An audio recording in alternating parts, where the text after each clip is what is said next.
तर हा आहे रिझल्ट. तर आज आपण ग्रेड 2 गायनेकोमॅस्टिया करणार आहे.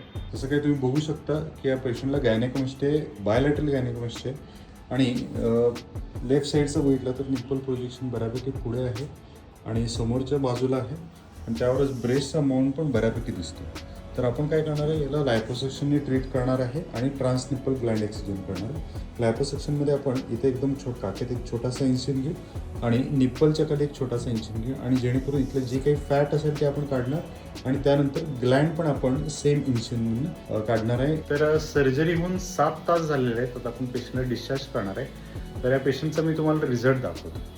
तर हा आहे रिझल्ट. आपण लायपोसक्शन केलं या रिजनमधलं पण तुम्ही बघू शकता की चेस्टचा शेप एकदम नॉर्मल झालेला आहे आणि जे काही इन्सिजन होतं तर ते ऑलमोस्ट स्टेल टेक्निकने केलेलं आहे आणि ऑलमोस्ट दिसत पण नाही. अशा पद्धतीने हे इन्सिजन घेतले.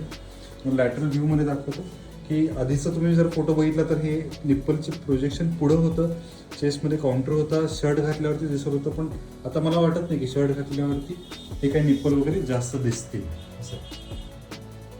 बाकी तुम्हाला कसं वाटलं रिझल्ट? लय भारी वाटलं. असं होईल असं वाटलं नव्हतं मला. चांगलं झालं. तुम्ही पण येऊन येस, थँक्यू.